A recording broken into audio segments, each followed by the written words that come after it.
Hi, I'm Sharaad Kuttan and welcome to Let's Talk, the show that tries to bring you the most important conversations in art, culture and ideas. I'm here at the Riverside Majestic Hotel in Kuching, which was recently designated part of the UNESCO's Creative City Network, network of creative cities under several designations, and Kuching was part of the division of gastronomy. So that's what we're going to be talking about. Today I have Jacqueline Fong, President of Society Atelier Sarawak, and also Karen Shepherd, Editor-in-Chief of Cerava Sarawak. Thank you both for being on the show. You have both been on the show at some point in time for very different reasons. Let's begin with you, Jacqueline, about this idea of putting Kuching on the map with regard to gastronomy and culinary arts. It's already there for textiles, I believe, and you're very much part of that. Why extend the branding, as it were, the city to gastronomy? Well, it's simple actually. Kuching is the capital of Sarawak, and Sarawak is home to 40 over sub-ethnic groups, and each of them will cook a certain way of the environment that they're familiar with. And why not showcase all our cuisine, you know, to the rest of the world? Our bountiful harvests need to be told to the world. Okay, so this is about putting Sarawak on the map for the world. Yes. Karen, is Sarawak and Kuching in particular on the map for Malaysians, do you think, in terms of what the territory has to offer, what the city has to offer from a culinary point of view? Well, to be honest, I think anyone who's ever visited here probably would say yes. If they haven't visited, then maybe no. I mean, we do have other cities in Malaysia. Malaysia as a whole is really well known for its cuisine. But Sarawak does, and Kuching in particular, has things that are not available elsewhere, particularly linked to the environment that we have here, and also the close relationship between the indigenous people and the ingredients that they can source from the jungle. I mean, there's been a very strong trade in jungle produce for hundreds and hundreds of years. And that has continued on now. And each, as Jacqueline mentioned, each indigenous group have their own systems of cooking, their own way of treating these ingredients, and we have borrowed, we share rather, with the rest of Malaysia, their love of food. I think there's nothing that binds Malaysians together closer than the love of food. Yeah, absolutely. Jacqueline, getting onto this list, becoming part of this network, well, how high is the bar? Because everybody eats, everybody cooks, and we all think, you know, we have the best food in the world, generally. Yes. Right? But that's not enough. Your self-perception is not enough to get you designated as part of this network of creative cities for gastronomy. So how difficult was it? I mean, going into this process, did you think we're going to have a tough fight, and what would you have to marshal in terms of a narrative, in terms of facts, to get Kuching listed?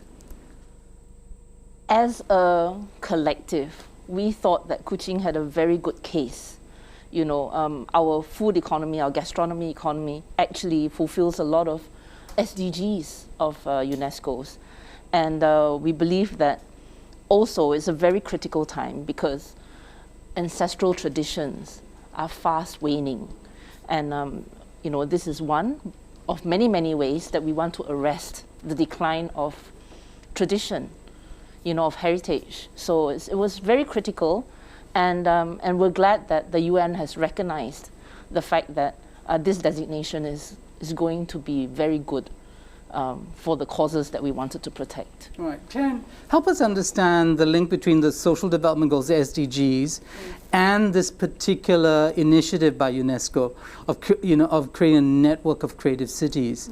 How does it work? I mean, I think they're really about using the creative economy, growing the creative economy to support communities, either marginalized or mainstream, through the 7 fields that they have identified.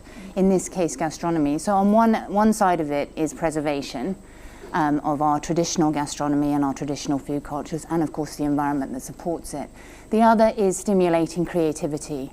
And actually stimulating an economy that is going to thrive around our traditional practices. Something which is starting in Sarawak but isn't really fully developed yet.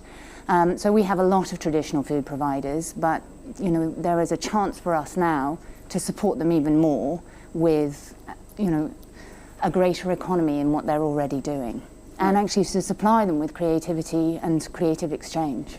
I understand both of you come from organizations, part of civil society in Sarawak. But I understand that the application process needs to be driven, or at least the major stakeholder has to be the municipality, the city of Kuching itself. How did that work, Jacqueline? How did you persuade the city that this was going to be a good thing? And what did they have to contribute to the process of the application and the making the case, as it were?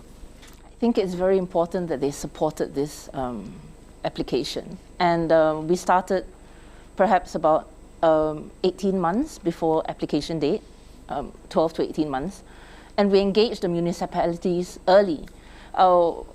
Obviously, as CSOs or civil society, we find it has to be a partnership, with the stakeholders, and we did it, but we drove it. I think it was the civil society who drove this application, and the municipalities, and thereafter the ministries that actually backed us up. Right. Karen, what is the story that this application sort of anchored its arguments in? What's the narrative, and how unique did that narrative have to be compared to all the many other applicants that would be part of this process? There are two aspects to the application. One, it was a narrative report describing our traditional gastronomy, which was very much anchored in our endogenous ingredients, and also the food infrastructure that we have here, our traditional food.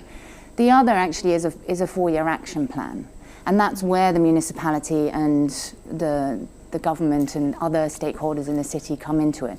Because it's not just about what we have, it's also about what we're going to do for the people who are involved in the creative economy.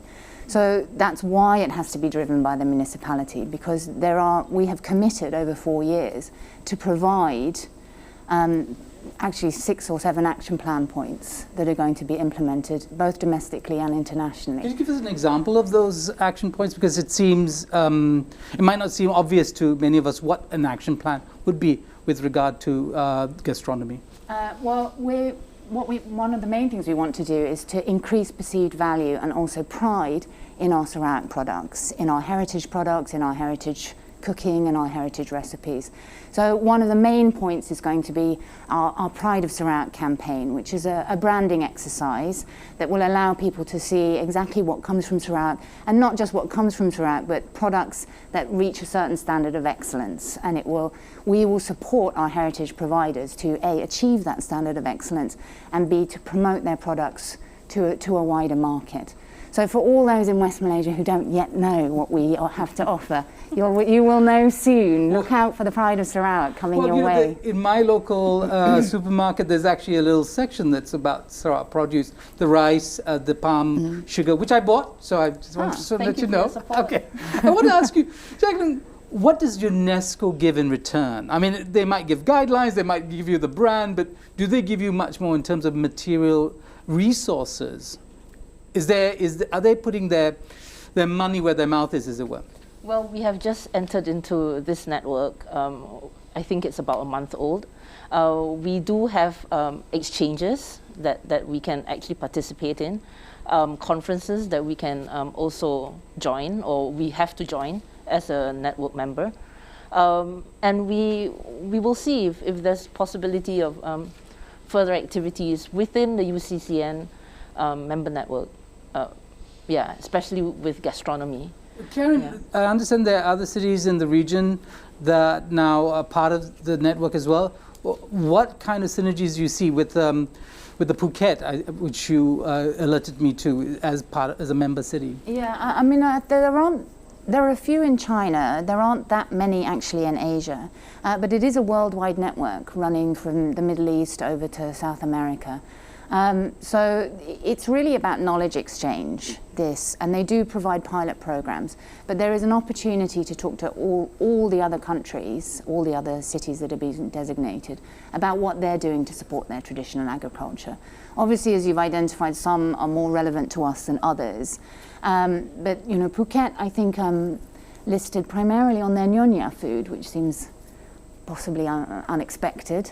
But you know, we have a similar ingredient base to them. We have, in some elements, a similar profile. Macau is also on the list. So we hope to have things like chefs exchanges, to talk to their culinary academies, see how we can share ideas and how to support our traditional agriculturalists and our agripreneurs. And right. A very quick question for you before we go to a break, Jacqueline. I often think of great culinary cultures and diversity coming out of big cities with a critical mass of people, right? Just because at the end of the day, the person making the food has to sell it, and they have to. But today, you already have limitations because of borders are now tighter and there's less tourism coming into the city. Is that going to impact the ability for food producers and for people experimenting, and whether it's on the contemporary end or the traditional end of food making, to really expand their businesses? Yeah, it's difficult when there's no money and there's no market. To be designated like this, hopefully we will be able to expand an export market or harness an export potential or greater export potential. The future is better than today. The baseline is very, very low. We suffered, almost 2 years of COVID.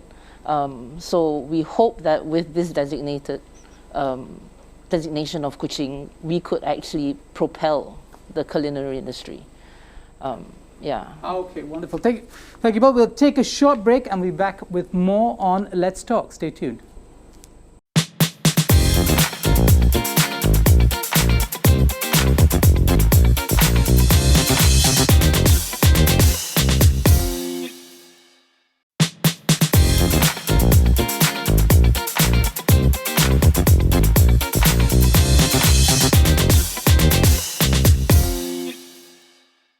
Welcome back to Let's Talk. I'm Sharaad Kuttan. We're talking about Kuching, the city, sitting here at the Riverside Majestic Hotel.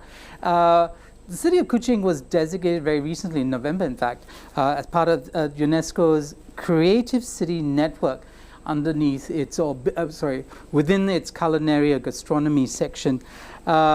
This was the result of an application that was made, and we were talking about that earlier. Jacqueline Fong, president of Society Atelier Sarawak.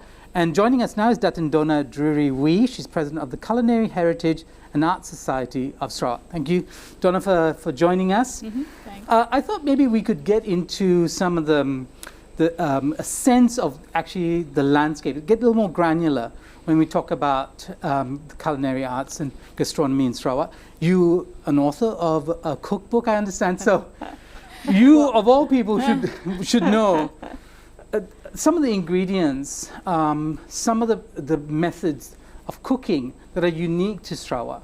Where would you, could you identify some of those for us? Yeah, sure. Well, I'm not I didn't author the book. I was edited and collated. It was many stories from the Sarawak Eurasian Association. So anyway, so for the methods of cooking and stuff like that, we have some which actually surprisingly are not so unique, like cooking in the bamboo, pan so. I've actually seen it in Vietnam as well. So that comes out from being in your farm, where you have no cooking utensils. So basically what you do is you just chop a piece of bamboo, and then you might have caught fish, because panso you can do chicken, so anything that you would have caught while you're in your farm, and then you put it inside the bamboo with whatever herbs you might have picked up, lemongrass, bunga kantan is a favorite here, and there are also other local like natural enhancers such as daun bungkang and stuff like that that we call. So, and then you just cook that over a fire. So that's one of the unique methods that we have here. Does it create a particular or unique taste profile? I mean, my own sense of it having been to a local restaurant that does orang ulu food, is that it's quite subtle. So you don't have these really intense flavors that people associate with, I don't know, South Asian cooking, or very curry, very chili, very, kind of like hits you in the face kind of cooking. But it's flavorful. It's subtle. Is that generally the way in which food is appreciated here? Yes, I think that for like the ethnic foods, as you said, the tastes tend to be more subtle because then it brings out the main item in your dish, like the fish. So you can actually taste the freshness of the fish. Or here we might also use wild boar sometimes if you happen to capture a wild boar. So the ingredients that we add in, as we say, just generally enhance the freshness of the main dish that you're actually serving. So it is quite, they're not so much into the heavy spices. We might use bunga kantan or lemongrass or something like that. So the tastes are, as you say, they're quite subtle, but as flavorful. Yeah. You get the natural flavor of the item. But we do have a spice that we do associate with Sarawak, which is powerful. I mean, it's pepper. Pepper is everywhere around the world, and entire centuries of history are shaped by the pepper trade. Yes. And I had very recently a pickled pepper, which I found extraordinary, and it's apparently not a product you can buy. It just happened to be a producer supplies it to a restaurant. But it created such an interesting flavor for me, and I was. How important is, Jacqueline, the producers in the story, the people, not at the restaurants, but where the produce comes from? Well, it's important because it identifies with who they are as a people. Apart from fresh kind of cooking, there's also cooking that's their way of life, ways to preserve, as you said, pickle.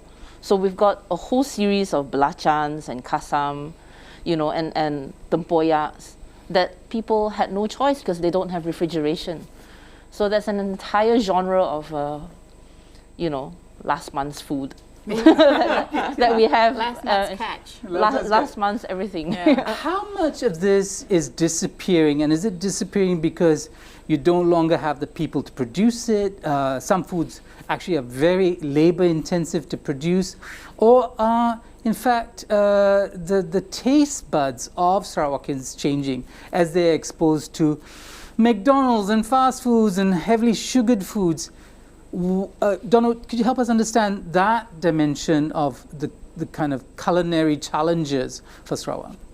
I think because we're from the culinary heritage, and why we started was we could see that a lot of the younger generation were, having been more urbanized and moving away from the longhouses and their villages, were losing touch with the traditional methods.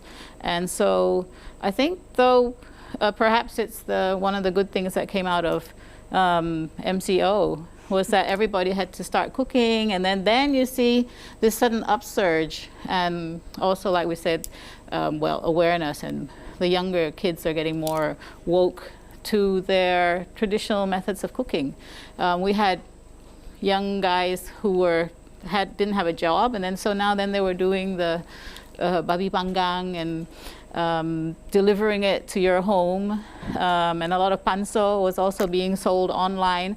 So I think that they realized the value of learning their traditional dishes because there is a demand for it, especially by the Ibans or the Bidayus who might be stuck in the city and don't have anywhere where they can sort of grill their fish or their meats and their panso. So through that, then I think we have seen a greater awareness now amongst the youngsters, a greater pride. Greater pride. Yes. The lower income base as a result of COVID, as well as the higher logistics costs, make our imported foods very expensive.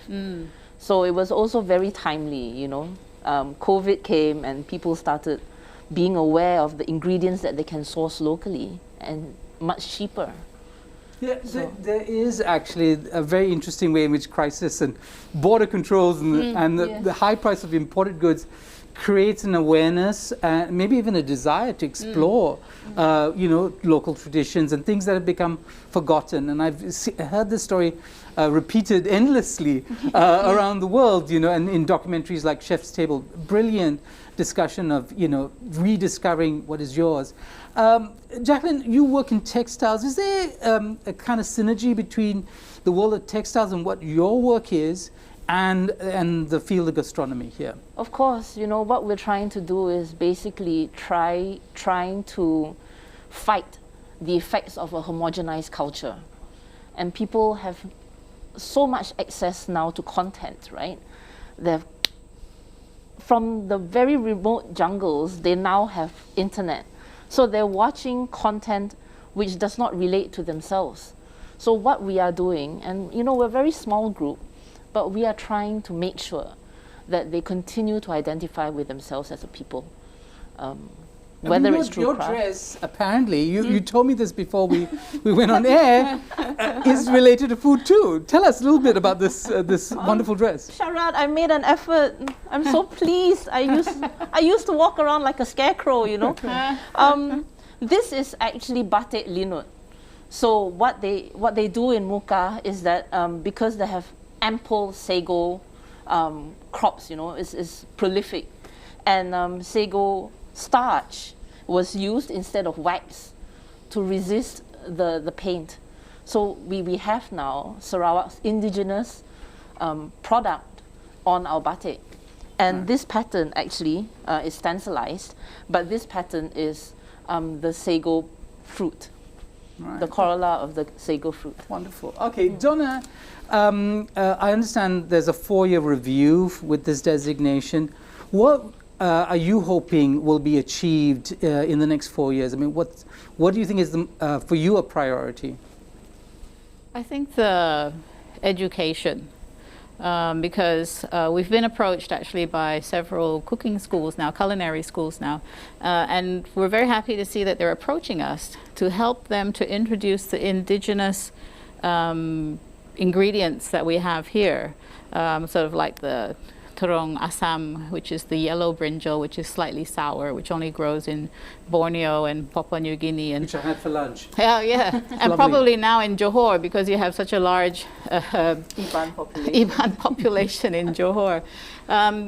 So the culinary schools are wanting us to help them introduce more indigenous ingredients into their syllabus. So I'm very big on the education side of it. So because that is where the youth will be learning how to use and how to experiment, find different dishes, slightly different tastes, different ways of using it. So do you have enough schools? Is there infrastructure, vocational schools for that kind of training? Yeah, we do have quite a few. We have, as you say, the government vocational schools. MARA and UCSI is one of the bigger. SATT, and quite a few smaller private schools as well.